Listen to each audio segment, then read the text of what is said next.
Don தமிழொலி இரவு நேர பிரதான செய்திகளுடன் புலேந்திரன் சுலக்ஷன். முதலில் தலைப்புச் செய்திகள். வெளிநாட்டு சுற்றுலா பயணிகளுக்கான வருகை விசா வழங்கும் நிறுவனம் தொடர்பில் சபையில் இன்று கடும் வாக்குவாதம். பிரித்தானிய அரசாங்கத்தின் உயர்மட்ட குழுவிற்கும் சஜித் பிரேமதாசவிற்கும் இடையில் சந்திப்பு. யாழ்ப்பாணம் உணவில் பகுதியில் குப்பைகள் எரிக்கப்படுவதற்கு எதிர்ப்பு தெரிவித்து இன்று போராட்டம். இந்திய அரசாங்கம் மன்னார் பொது வைத்தியசாலைக்கு 600 மில்லியன் ரூபாய் நிதியை வழங்க திட்டம். போராட்டங்களை கண்டு அஞ்ச மாட்டோம் என நாடாளுமன்ற உறுப்பினர் ரோஹித அபேகுணவர்த்தன தெரிவிப்பு. ஹாசா பகுதியில் உள்ள ரஃபா எல்லையை தனது கட்டுப்பாட்டின் கீழ் கொண்டு வந்துள்ளதாக இஸ்ரேல் அறிவிப்பு.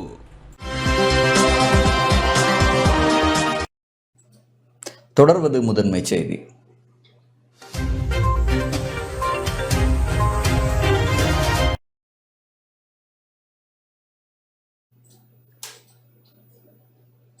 வெளிநாட்டு சுற்றுலா பயணிகளுக்கான வருகை விசா வழங்கும் நிறுவனம் தொடர்பில் சபையில் இன்று கடும் வாக்குவாதம் இடம்பெற்றுள்ளது.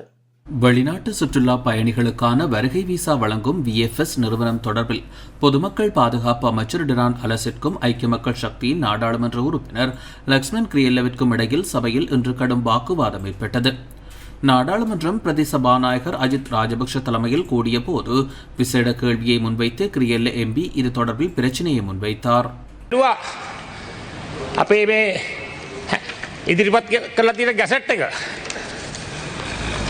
ඒ ගැසට් එකේ තියෙන ගරු සභානායකතුමා ඔබතුමා නීතිඥ මහත්මයෙක් ඉස්සරහ කියන්නේ அமைச்சர் டிரான் அலஸ் நாடாளுமன்றத்தை தவறாக வழிநடத்தியுள்ளார். வருகை விசா விநியோகிப்பதற்காக VFS நிறுவனத்துக்கு நாடாளுமன்றம் அனுமதி வழங்கியுள்ளதாக அவர் கூறியுள்ளார். அவ்வாறு நாடாளுமன்றம் அனுமதி வழங்கவில்லை. விசா கட்டணத்தை அதிகரிப்பதற்காகவே அனுமதி வழங்கப்பட்டது. அமைச்சர் டிரான் இரட்டை நாக்குடன் பேசுகின்றார். அவரது தனிப்பட்ட தேவையின் நிமித்தம் VFS நிறுவனத்திற்கான அனுமதி வழங்கப்பட்டுள்ளது. நாட்டுக்கு வருடாந்தம் 2 மில்லியன் சுற்றுலா பயணிகள் வருகை தருகிறார்கள். VFS நிறுவனத்துக்கு ஒரு சுற்றுலா பயணியிடமிருந்து $20 வீதம் கிடைக்கப்பெறும் லாபத்தை கணக்கிட்டு பாருங்கள். இந்த பாரிய நிதி எதிர்வரும் தேர்தலுக்கு அரசு தரப்பினரால் பயன்படுத்தப்படுவதற்கு வசூலிக்கப்படுகிறதா என்ற சந்தேகம் எழுகிறது. මේක ඔබතුමා නීතිඥවරයෙක් මේක බලන්න I can give it to you. මේ වීසා ගාස්තු වැඩි කරන එකට මේ VFS එක රිංගවලා මං කියවන්නම් මේ ඔබතුමා බලන්න ගැසට් එක. கிரியல்ல MPயின் கேள்விக்கு அமைச்சர் டிரான் அலஸ் இவ்வாறு பதிலளித்தார்.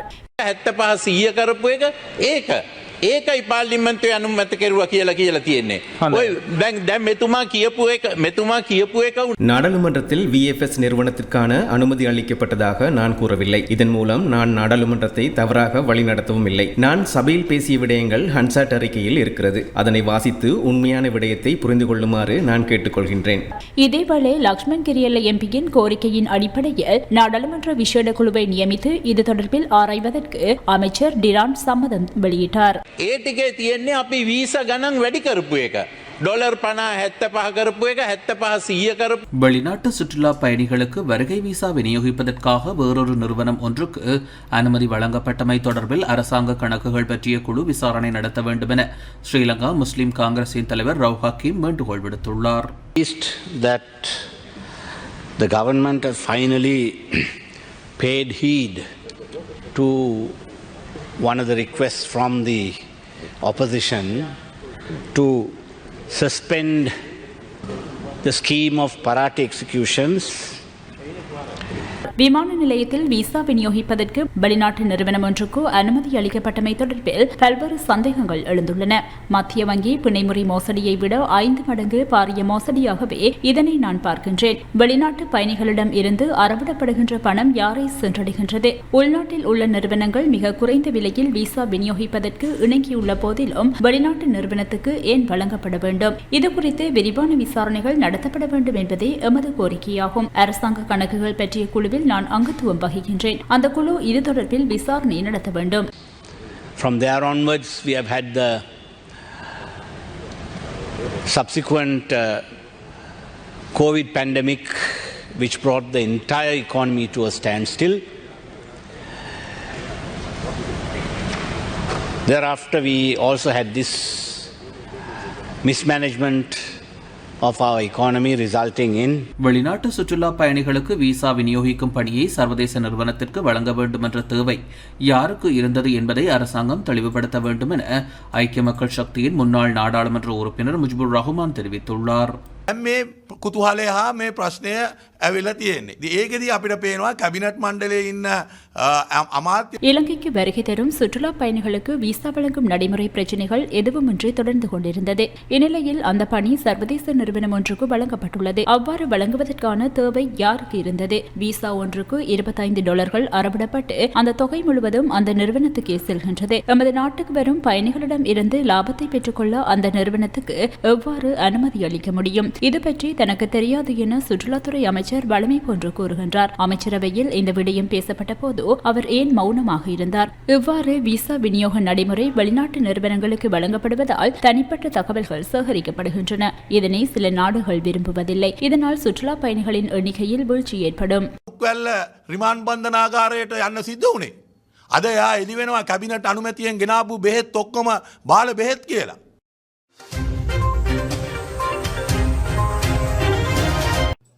படையினரிடம் சரணடைந்தோருக்கு என்ன நடந்தது என்பதை அரசு வெளிப்படுத்த வேண்டும் என சுமந்திரன் எம்பி தெரிவித்துள்ளார்.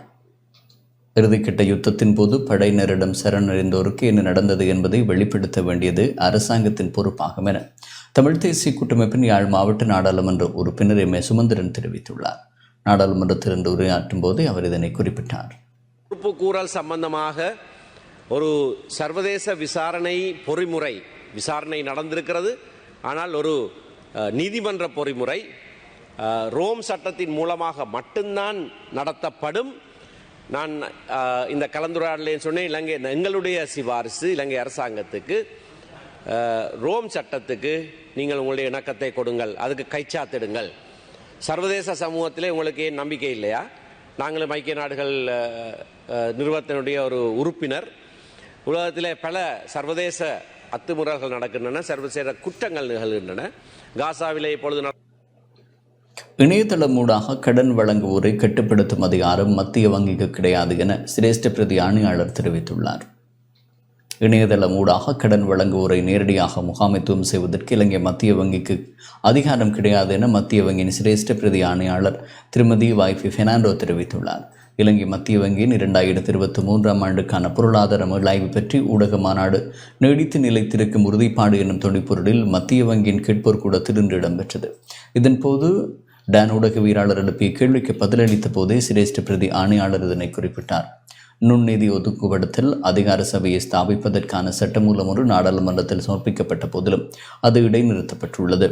அதனால் இணையதள வாயிலான கடன்கள் தொடர்பில் மக்களுக்கு தெளிவுபடுத்தும் நடவடிக்கையிலேயே இலங்கை மத்திய வங்கி ஈடுபட்டு வருகிறது. எதிர்காலத்தில் இவ்வாறான அதிகார சபை ஒன்று உருவாக்கப்படுமானால் இவை போன்ற நிறுவனங்கள் முகாமை செய்யப்படும்.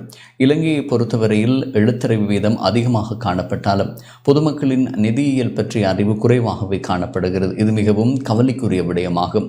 இணையதளமூடாக கடன் வழங்கும் நிறுவனங்களின் சூழ்ச்சியில் விழுந்துவிட வேண்டாம் என நாம் தொடர்ச்சியாக பொதுமக்களை அறிவுறுத்தி வருகிறோம் என குறிப்பிட்டார்.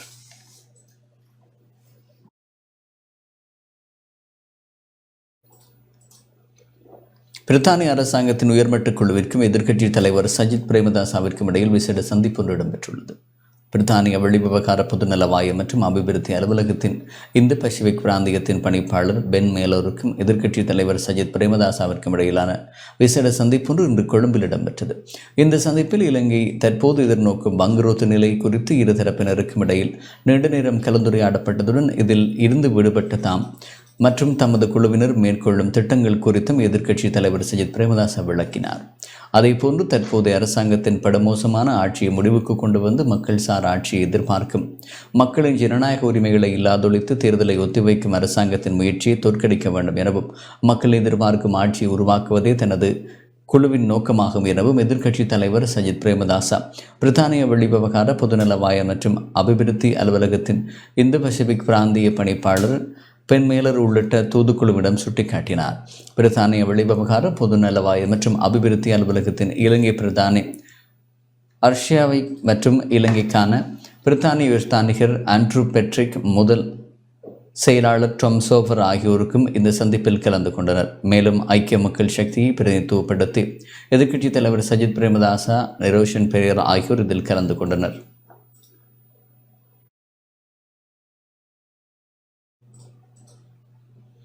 யாழ்ப்பாணம் இணுவில் பகுதியில் குப்பைகள் எரிக்கப்படுவதற்கு எதிர்ப்பு தெரிவித்து இன்று போராட்டம் ஒன்று முன்னெடுக்கப்பட்டது.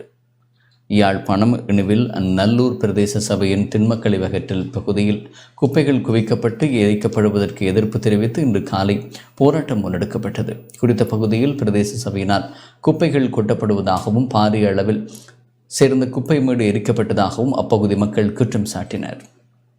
கடந்த 2022ஆம் ஆண்டும் பயங்கர தீ விபத்து ஏற்பட்டது.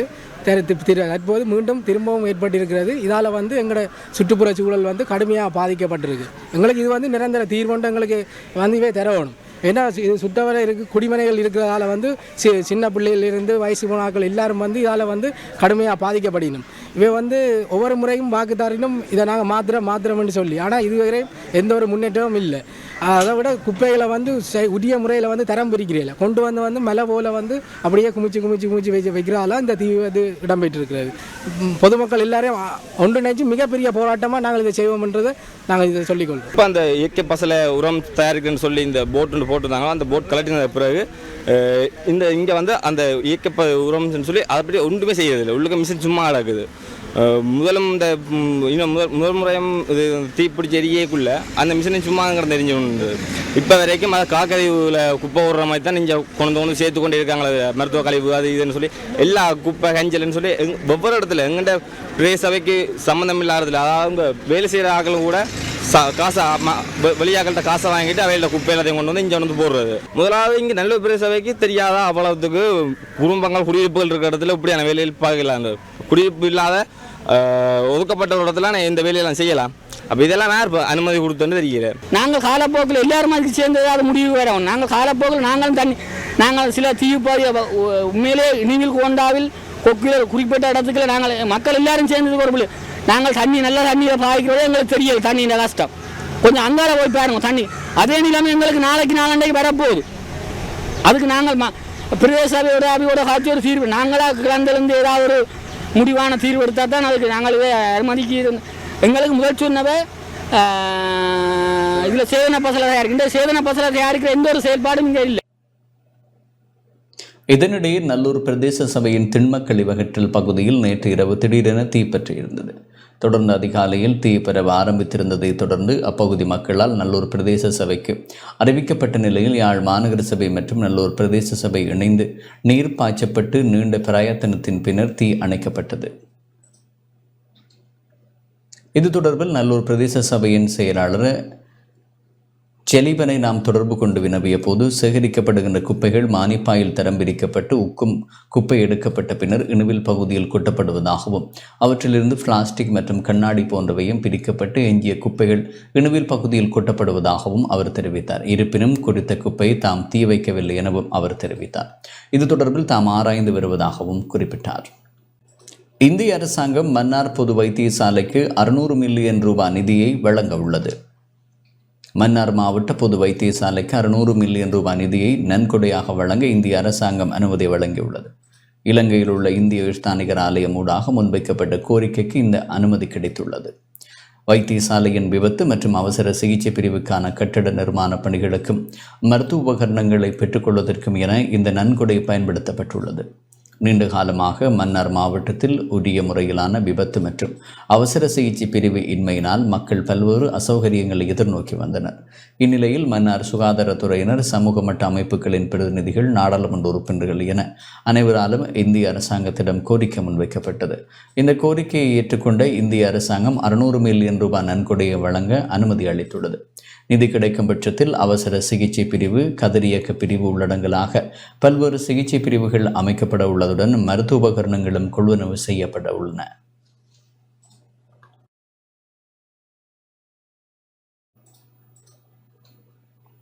கிளிநொச்சி பரந்தன் பகுதியில் நேற்றிரவு இடம்பெற்ற வாகன விபத்தில் ஒருவர் உயிரிழந்துள்ளார். கிளிநொச்சி A9 வீதி பரந்தன் பகுதியில் நேற்றிரவு இடம்பெற்ற வாகன விபத்தில் 27 வயதான இளைஞர் ஒருவர் உயிரிழந்துள்ளார்.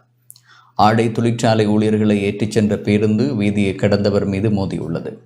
சம்பவத்தில் காயமடைந்தவர் வைத்தியசாலையில் அனுமதிக்கப்பட்ட நிலையில் உயிரிழந்துள்ளார். பாதசாரிகள் கடவைக்கு பகுதியற்ற வீதியிலேயே திடீரென கடக்க முற்பட்ட போது குறித்த விபத்து இடம்பெற்றுள்ளது. சம்பவத்தில் வவுனியா நடுக்குளம் பகுதியைச் சேர்ந்த 27 வயதான சவுந்தரராஜன் புவலரசன் என்பவரே உயிரிழந்துள்ளார். சம்பவத்தை தொடர்ந்து பேருந்தின் சாரதி கைது செய்யப்பட்டதுடன் விபத்து தொடர்பான விசாரணைகளை போலீசார் மேற்கொண்டு வருகின்றனர்.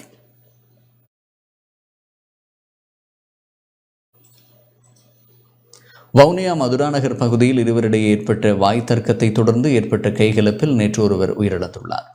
வவுனியா ஆசிக்குளம் மதுராநகர் பகுதியில் மாமனார் மற்றும் மருமகனுக்கு இடையில் ஏற்பட்ட வாய் தர்க்கத்தை தொடர்ந்து ஏற்பட்ட கைகலப்பில் மாமனார் உயிரிழந்துள்ளார். குறித்த சம்பவமானது நேற்று மாலை இடம்பெற்றுள்ளது. சம்பவம் தொடர்பில் இருவர் கைது செய்யப்பட்டுள்ளதாக போலீசார் தெரிவித்தனர்.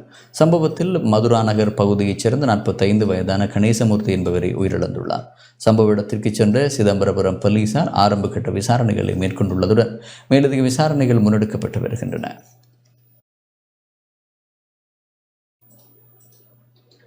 திருகோணமலையில் தெரிவு செய்யப்பட்ட மாணவர்களுக்கு துவிச்சக்கர வண்டி வழங்கும் நிகழ்வு இன்று நடைபெற்றது. திருகோணமலையில் சிறுவர் அபிவிருத்தி நிதியத்தின் ஏற்பாட்டில் தெரிவு செய்யப்பட்ட மாணவர்களுக்கு துவிச்சக்கர வண்டி இன்று வழங்கப்பட்டன. திருகோணமலை மாவட்ட செயலகத்தில் இந்த நிகழ்வு நடைபெற்றது.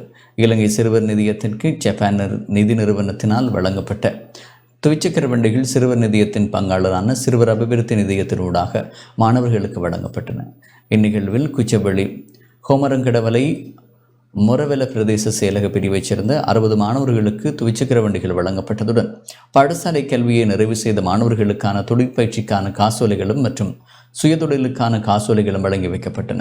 திருகோணமலை சிறுவர் அபிவிருத்தி நிதியத்தின் பிரதம நிறைவேற்ற அதிகாரி அரியரட்னம் தலைமையில் இடம்பெற்ற நிகழ்வில் திருகோணமலை மாவட்ட செயலாளர் ஷாமிந்த ஹெட்டியாராட்சி பிரதம விருந்தினராக கலந்து கொண்டதுடன் மேலதிக மாவட்ட செயலாளர் அருண்ராஜ், மாவட்ட செயலக ஊழியர்கள், மாகாண கல்வி திணைக்கள அதிகாரிகள், திருகோணமலை மற்றும் திருகோணமலை வடக்கு கல்வி வலய அதிகாரிகள், அதிபர்கள் மற்றும் பெற்றோர்கள் நிகழ்வில் கலந்து கொண்டனர்.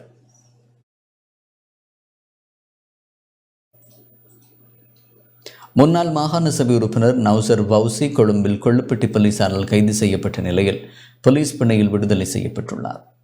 முன்னாள் அமைச்சர் HM பவுசியின் மகன் முன்னாள் மாகாண சபை உறுப்பினர் நௌசர் பவுசி கொழும்பு கொள்ளுப்பட்டி போலீசாரால் கைது செய்யப்பட்ட நிலையில் போலீஸ் பிணையில் விடுதலை செய்யப்பட்டுள்ளார். வாகன விபத்தை ஏற்படுத்திய விபத்து இடம்பெற்ற வீதியில் பயணித்த நபரை தாக்கிய சம்பவம் தொடர்பில் இவ்வாறு கைது செய்யப்பட்டுள்ளார்.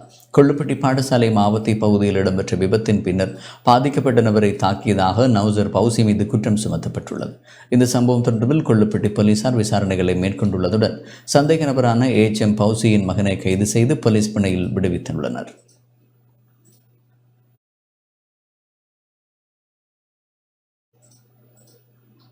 மன்னார் மற்றும் பூனகிரி காற்றாலை மின்னணு பற்றி நிலைய அபிவிருத்தி அமைச்சரவை அனுமதி வழங்கியுள்ளது. மன்னார் மற்றும் பூனகிரி பிரதேசத்தில் 484 மெகாவோல்ட் காற்றாலை மின் உற்பத்தி நிலையத்தை அபிவிருத்தி செய்ய அமைச்சரவை அனுமதி வழங்கியுள்ளது. அரசாங்க தகவல் திணைக்களத்தில் இன்று வெளியிடப்பட்டுள்ள அமைச்சரவை தீர்மானத்தை அறிவிக்கும் இந்த விடயம் தெரிவிக்கப்பட்டுள்ளது. இந்தியாவின் MS அதானி கிரீன் என்ஜின் லிமிடெட்டினால் மன்னார் மற்றும் பூனகிரி பிரதேசத்தில் காற்றாலை மின் உற்பத்தி நிலையங்களை அபிவிருத்தி செய்வதற்கான புரிந்துணர்வு ஒப்பந்தத்தை மேற்கொள்வதற்கும் 2022 ஆண்டு மார்ச் மாதம் 7ஆம் தேதி இடம்பெற்ற அமைச்சரவை கூட்டத்தில் அங்கீகாரம் வழங்கப்பட்டுள்ளது. அதற்கமே குறித்த கம்பெனியினால் சமர்ப்பிக்கப்பட்டுள்ள கருத்திட்ட முன்மொழிவை மதிப்பீடு செய்வதற்காக அமைச்சரவையினால் பேச்சுவார்த்தை உடன்பாட்டு குழு நியமிக்கப்பட்டது. குறித்த குழுவின் விரந்துரைகளின் பிரகாரம் உத்தேச கருத்திட்டத்தின் கீழ் உற்பத்தி செய்யப்படும் மின்னலகு ஒன்றுக்கு கிலோவாட் மணிக்கு 8.26 அமெரிக்க டாலர் பெறுமதியை இறுதிக்கட்டமாக அங்கீகரிப்பதற்கும் 20 வருடங்களுக்கு மின்சாரத்தை கொள்வனவு செய்வதற்கான விலை மனுக்கோரல் MS அதானி கிரீன் என்ஜினியர் லிமிடெட்டிற்கு வழங்குவதற்கும் மின்சக்தி மற்றும் வலுசக்தி அமைச்சர் சமர்ப்பித்த யோசனைக்கு அமைச்சரவை அங்கீகாரம் வழங்கியுள்ளது.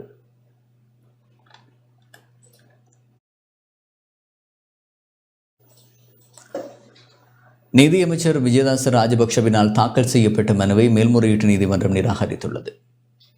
நீதியமைச்சர் விஜயதாச ராஜபக்ஷவினால் தாக்கல் செய்யப்பட்டுள்ள மனுவை விசாரணையின்றி நிராகரித்து மேல்முறையீட்டு நீதிமன்றம் என்று உத்தரவிட்டுள்ளது. ஸ்ரீலங்கா சுதந்திர கட்சியின் பதில் தலைவராக செயற்படுவதை தடுத்து கொழும்பு மாவட்ட நீதிமன்றம் தமக்கு பிறப்பித்த தடை உத்தரவின் செயற்பாட்டை இடைநிறுத்துமாறு கோரி விஜயதாச ராஜபக்ஷ இந்த மனுவை தாக்கல் செய்திருந்தார்.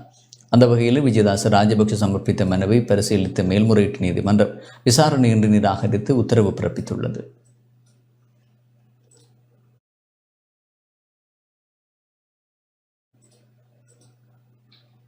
போராட்டங்களை கண்டு அஞ்ச மாட்டோம் என ஸ்ரீலங்கா பொதுஜன பெரமுன நாடாளுமன்ற உறுப்பினர் ரோஹித் அபேகுணவர்தன தெரிவித்துள்ளார்.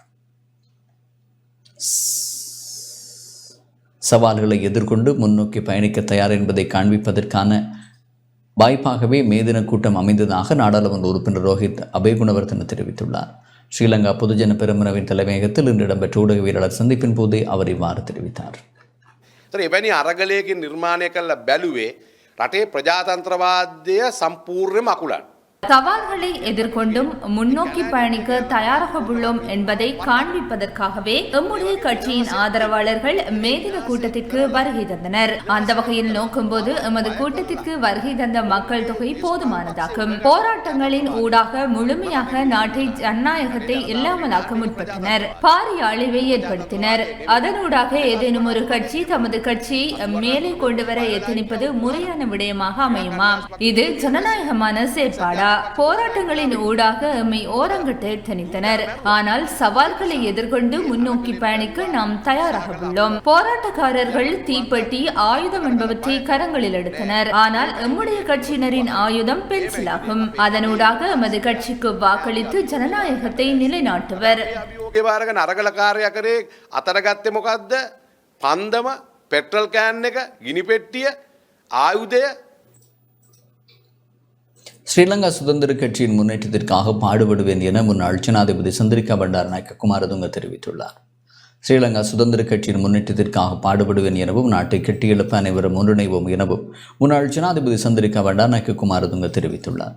நேற்று 5 வருடங்களின் பின்னர் கொழும்பு டிபிஜே மாவட்டத்தில் அமைந்துள்ள ஸ்ரீலங்கா சுதந்திர கட்சியின் தலைமையகத்திற்கு விஜயம் செய்த வேளை அவ்வாறு குறிப்பிட்டுள்ளார். கட்சி முக்கியஸ்தர்களுடன் விசேட கலந்துரையாடலை மேற்கொண்டு நான் எப்போதுமே கட்சியில் இருக்கிறேன். முன்னாள் ஜனாதிபதி மைத்திரிபால சிறிசேன என்னை விட்டு பிரிந்து சென்றார். அதன் பின்னர் அவர் தலைமையகத்திற்கு வரவில்லை. கட்சியின் முன்னேற்றத்திற்காக என்னை அர்ப்பணித்தேன். நாட்டை கட்டியெழுப்ப அனைவரும் ஒன்றிணைந்து பாடுபடுவோம் என முன்னாள் ஜனாதிபதி சந்திரிகா பண்டாரநாயக்க குமாரதுங்க தெரிவித்துள்ளார்.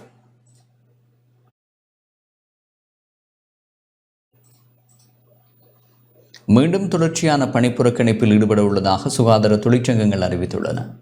எதிர்வரும் 9ஆம் தேதி முதல் மீண்டும் தொடர்ச்சியான பணிப்புறக்கணிப்பில் ஈடுபட சுகாதார தொழிற்சங்கங்கள் தீர்மானித்துள்ளதாக சுகாதார தொழிற்சங்க கூட்டமைப்பின் இணை ஏற்பாட்டாளர் ஷானக தர்ம விக்ரம தெரிவித்துள்ளார். 72 சுகாதார தொழிற்சங்கங்களின் கூட்டமைப்பு 4 மாதங்களுக்கு முன்னர் தொழிற்சங்க நடவடிக்கையை முன்னெடுத்திருந்தது. சுகாதார அமைச்சினால் தயாரிக்கப்பட்ட தொழில்நுட்ப அறிக்கையின்படி கொடுப்பனவுகளை வழங்குவதற்காக எழுத்து மூலம் வழங்கிய வாக்குறுதியின் அடிப்படையில் அந்த போராட்டம் ஏப்ரல் மாதம் வரை தற்காலிகமாக இடைநிறுத்தப்பட்டது. இருப்பினும் அந்த வாக்குறுதி இதுவரை நிறைவேற்றப்படாததால் மீண்டும் தொழிற்சங்க நடவடிக்கையில் ஈடுபட தீர்மானித்துள்ளோம். இதனால் நோயாளர்களுக்கு ஏற்படும் பாதிப்பை கருத்தில் கொண்டு நாடளாவிய ரீதியிலான பணிப்புறக்கணிப்பு போராட்டத்தை ஆரம்பிப்பதற்கு பதிலாக மாகாண ரீதியிலான வைத்தியசாலைகள் மற்றும் சுகாதார நிலைய கடமைகளில் இருந்து வெளியேறும் தொழிற்சங்க நடவடிக்கையை எதிர்வரும் 9ஆம் தேதி முதல் ஆரம்பிக்க தீர்மானிக்கப்பட்டுள்ளது. 9ஆம் தேதி வடமத்திய மாகாணத்திலும், 13ஆம் தேதி மத்திய மாகாணத்திலும், 14ஆம் தேதி சபர்கமோ மாகாணத்திலும், 15ஆம் தேதி வடமேற்கு மாகாணத்திலும், 16ஆம் தேதி தென் மாகாணத்திலும், 20ஆம் தேதி ஊவா மாகாணத்திலும், 21ஆம் தேதி மேல் மாகாணத்திலும் பணிப்புறக்கணிப்பு போராட்டம் முன்னெடுக்கப்பட உள்ளது. கிளிநொச்சியில் அனுமதிக்கப்படாத பகுதியில் மணல் ஏற்றிய 6 பேர் கைது செய்யப்பட்டு போலீஸ் பிணையில் விடுவிக்கப்பட்டுள்ளனர்.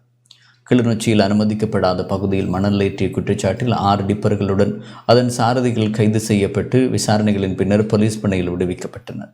கிளிநொச்சி தருமபுரம் போலீஸ் பிரிவுக்குட்பட்ட கல்லாறு பகுதியில் நேற்றைய தினம் போலீஸ் மற்றும் விசேட அதிரடிப்படையினரால் மேற்கொள்ளப்பட்ட சுற்றி வளைப்பின் போதே குறித்த கைது இடம்பெற்றுள்ளது. அதேவேளை போலீசாரால் கைப்பற்றப்பட்ட மணல் மற்றும் வாகனம் ஆகியவற்றை நீதிமன்றத்தில் முற்படுத்த நடவடிக்கை எடுக்கப்பட்டுள்ளதாக தருமபுரம் போலீஸ் நிலைய பொறுப்பதிகாரி தெரிவித்துள்ளார்.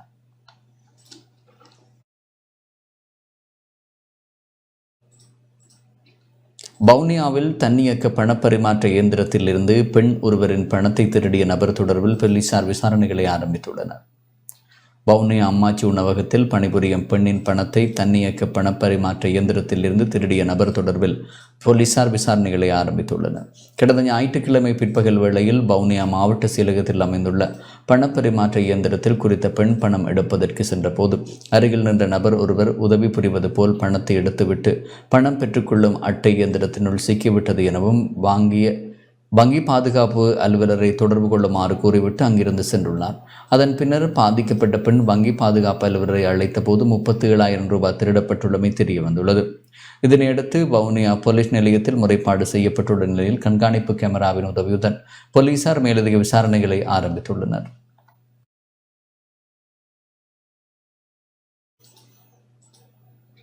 தேர்தலை இலக்காக வைத்து மதுபான சாலைகளுக்கு உரிமம் வழங்கும் நடைமுறையை நிறுத்த வேண்டும் என எதிர்க்கட்சித் தலைவர் சஜித் பிரேமதாச தெரிவித்துள்ளார். தேர்தலை இலக்காக வைத்து மதுபான சாலைகளுக்கான அனுமதி பத்திரங்கள் வழங்கும் நடைமுறையை அரசாங்கம் நிறுத்த வேண்டும் என எதிர்க்கட்சித் தலைவர் சஜித் பிரேமதாச தெரிவித்துள்ளார். நாடாளுமன்றம் இன்று கூடிய போது வாய்மூல விடைக்கான கேள்வி நேரத்தில் அவர் இவ்வாறு குறிப்பிட்டார்.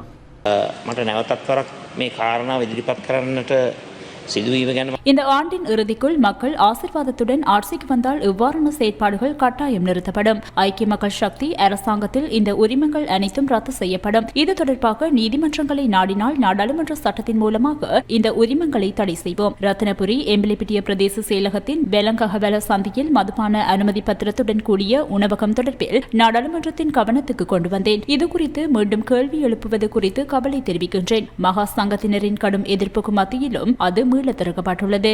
මේ පාර්ලිමේන්තුවේ මතු කර ගෞරවනීය මහා සංඝරත්නය බොහොම දැඩි ලෙස ඒකට විරුද්ධ වෙලා තිබෙනවා. හැබැයි මේ වන විට நாட்டில் வருடாந்தம் 3000 சிறுநீரக நோயாளர்கள் பதிவாகுவதாக சுகாதாரத்துறை அமைச்சர் ரமேஷ் பத்ரன தெரிவித்துள்ளார். நாடாளுமன்றத்தில் வாய்மூல விடைக்கான கேள்வி நேரத்தில் எதிர்க்கட்சி உறுப்பினர் கயந்த கருணாதிலக முன்வைத்த கேள்விக்கு பதிலளிக்கும் போதே அமைச்சர் இந்த விடயத்தை தெரிவித்தார். වර්තමානයේ ගත යුතු ක්‍රියාමාර්ග පිළිබඳව අපි අමාත්‍යංශය நாடு முழுவதும் 2015ஆம் ஆண்டு 30,657 சிறுநீரக நோயாளர்கள் அடையாளம் காணப்பட்டனர். 2023ஆம் ஆண்டு அந்த எண்ணிக்கை 72,546 உயர்வடைந்துள்ளது. அனுராதபுரத்திலேயே அதிக எண்ணிக்கையிலான சிறுநீரக நோயாளர்கள் பதிவாகியுள்ளனர். சிறுநீரக நோயாளர்களுக்கு அரசாங்கத்தினால் 5,000 ரூபாய் கொடுப்பனவு வழங்கப்பட்டது. அந்த தொகை கடந்த ஏப்ரல் மாதம் 1ஆம் தேதி முதல் 7,500 அதிகரிக்கப்பட்டுள்ளது. அரசாங்கத்தினால் வழங்கப்படும் அந்த கொடுப்பனவை 19,247 நோயாளர்கள் பெற்றுக் கொள்கின்றனர். තවක් ඉදිරිපත් කරලා තිබුණා. එහා සම්බන්ධයෙන් අවශ්‍ය කැබිනට් තීන්දුව කීපයක් අපි අරගෙන අනපනත් සකස් කරලා අවශ්‍ය කටයුතු ක්‍රියාමාර්ග ආරම්භ කළ තිබුණේ. සම්බන්ධයෙන් ගත ஏற்றுமதியை மையமாக கொண்ட வங்கி பொறிமுறை ஒன்றை எதிர்காலத்தில் உருவாக்குவதற்கு நடவடிக்கை எடுத்துள்ளதாக வர்த்தக அமைச்சர் நளின் பெர்னாண்டோ தெரிவித்துள்ளார்.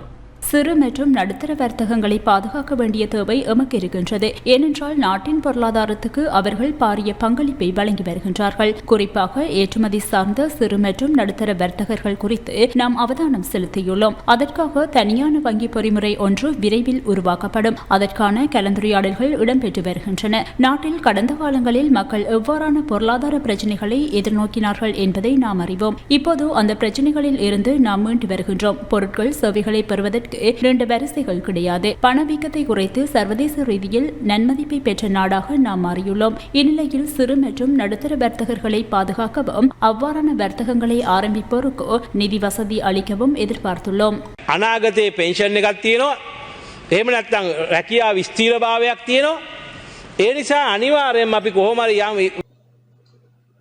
தோட்டங்களை அரசாங்கத்திடம் கையளித்துவிட்டு கம்பெனிகளை போக வேண்டும் என வலியுறுத்த வேண்டாம் என மனோ கணேசன் தெரிவித்துள்ளார்.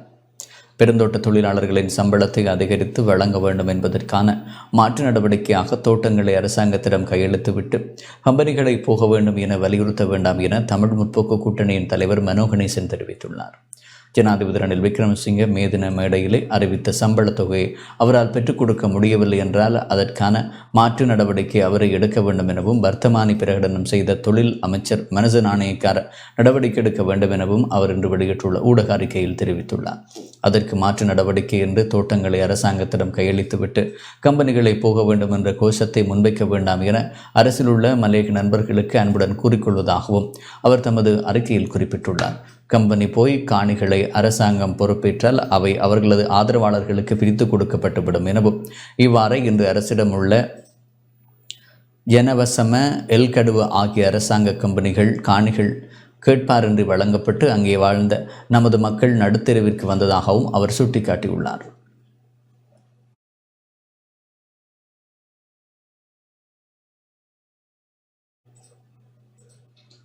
நாடாளுமன்ற உறுப்பினர் ராஜித சேனாரட்ன தலைமையில் உலகப் போர் எதிர்ப்பு கூட்டணி அமைக்கப்பட்டுள்ளது.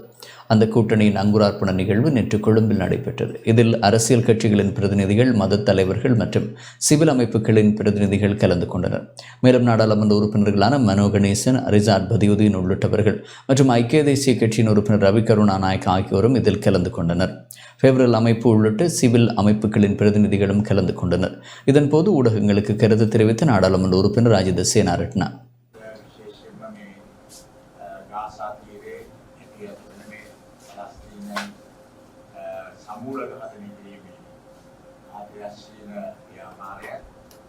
காசா பகுதியில் நடைபெற்று வரும் இனப்படுகொலை, ரஷ்ய உக்ரைன் யுத்தம், சூடானில் உள்நாட்டு போர், மியான்மரில் நிலவும் சூழ்நிலை என்பன உலகளாவிய ரீதியில் நிலவும் பாரிய பேரழிவை ஏற்படுத்துகின்ற யுத்தங்களாகும். காசா யுத்தத்தின் காரணமாக பலஸ்தீனியர்கள் பலர் படுகொலை செய்யப்படுகின்றனர். முன்னணி மேற்கத்தைய நாடுகள் பலமுறை ஐக்கிய நாடுகள் பாதுகாப்பு சபை தீர்மானங்களை தோற்கடிக்கின்றன.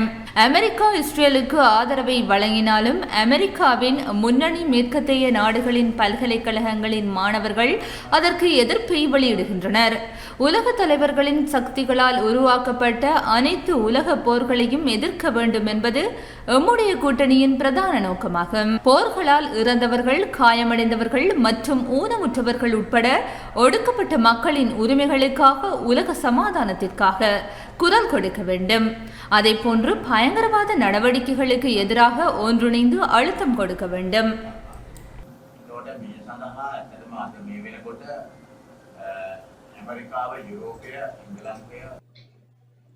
கடந்த ஏப்ரல் மாதத்தில் நாட்டின் உத்தியோகபூர்வ கையிருப்பு 5.43 பில்லியன் அமெரிக்க டாலர்களாக பதிவாகியுள்ளதாக மத்திய வங்கி தெரிவித்துள்ளது.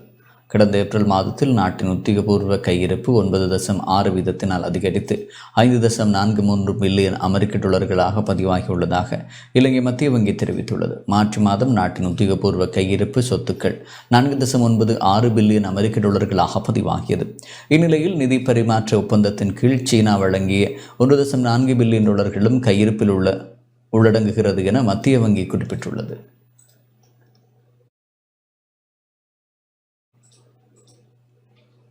துபாயில் கைது செய்யப்பட்ட மன்னா ரமேஷை தடுத்து வைத்து விசாரணை செய்ய நீதிமன்றம் அனுமதி வழங்கியுள்ளது. துபாயில் கைது செய்யப்பட்ட ஒழுங்கமைக்கப்பட்ட குற்றச்செயல்களுடன் தொடர்புடைய பிரதான சந்தேக நபரான மன்னா ரமேஷை தடுத்து வைத்து விசாரணை செய்ய நீதிமன்றம் அனுமதி வழங்கியுள்ளது. குற்றப்புலனாய்வு திணைக்கள அதிகாரிகள் விடுத்த கோரிக்கைக்கு அமைய இந்த அனுமதி வழங்கப்பட்டுள்ளது. சர்வதேச போலீசாரின் சிவப்பு அறிவித்தலின் பேரில் துபாயில் கைது செய்யப்பட்ட மன்னா ரமேஷ் இன்று அதிகாலை இலங்கைக்கு அழைத்து வரப்பட்டார். அவிசாவளை பிரதேசத்தை மையமாக கொண்டு வர்த்தகர்களிடம் கப்பம் கோருதல், போதைப்பொருள் கடத்தல் மற்றும் கொலைகள் என குற்றச்சாட்டுகள் மன்னா ரமேஷ் மீது சுமத்தப்பட்டுள்ளன. இந்த நிலையில் குற்றப்புலனாய்வு பிரிவினரால் நாட்டுக்கு அழைத்து வரப்பட்ட மன்னா ரமேஷ் மேலதிக விசாரணைகளுக்காக கொழும்பு குற்றத்தடுப்பு பிரிவினரிடம் ஒப்படைக்கப்பட்டுள்ளார். ஒழுங்கமைக்கப்பட்ட குற்றச்செயல்களுடன் தொடர்புடைய மாஹல சுதா உள்ளிட்ட இருவர் ஐஸ் போதைப் பொருள் மற்றும் பணத்துடன் கைது செய்யப்பட்டுள்ளதாக போலீசின் விசேட அதிரடி படையினர் தெரிவித்துள்ளனர். சந்தேக நபர்களிடமிருந்து 1,20,00,000 ரூபாய் பணம், சொகுசு கார், 33 கிராம் 330 மில்லிகிராம் ஐஸ் போதைப் பொருள், இலத்திரனியல் தராசு, 5 கைத்தொலைபேசிகள் என்பன கைப்பற்றப்பட்டுள்ளன. சந்தேக நபர்களை கைது செய்ய முற்பட்ட போது போலீஸ் கான்ஸ்டபிள் ஒருவர் காயமடைந்த நிலையில் கொழும்பு ராகம போதனா வைத்தியசாலையில் அனுமதிக்கப்பட்டுள்ளார். வவுனியாவில் 5 கிலோகிராம் கஞ்சாவுடன் நபர் ஒருவர் விசேட அதிரடிப்படையினரால் கைது செய்யப்பட்டார். வவுனியா புளியங்குளம் விசேட அதிரடிப்படையினருக்கு கிடைக்கப்பட்ட ரகசிய தகவலின் அடிப்படையில் திடீர் சோதனை ஒன்றை நடத்திய அதிரடிப்படையினர் தாண்டிக்குளம் பகுதியில் கஞ்சாவுடன் நபர் ஒருவரை கைது செய்தனர். இதன்போது மோட்டார் சைக்கிளில் சூட்சுமமாக மறைத்து வைக்கப்பட்டிருந்த 5 கிலோ 124 கிராம் உடைய கஞ்சா மீட்கப்பட்டதுடன் வவுனியா செக்கப்பட்டி பிளவு பகுதியைச் சேர்ந்த 26 வயதான இளைஞரை கைது செய்யப்பட்டதுடன் மேலதிக விசாரணைகளை வவுனியா போலீசார் மேற்கொண்டு வருகின்றனர்.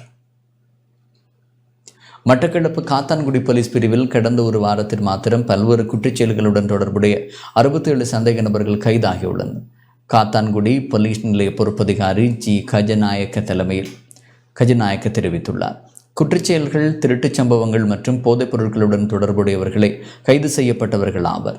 சந்தேக நபர்கள் தொடர்பில் காத்தான்குடி போலீசார் விசாரணைகளை மேற்கொண்டு வருகின்றமை குறிப்பிடத்தக்கது. இத்துடன் இந்த செய்திகள் நிறைவடைகின்றன. தொடர்ந்து டான் தமிழொலி நிகழ்ச்சிகளோடு இணைந்திருங்கள். வணக்கம்.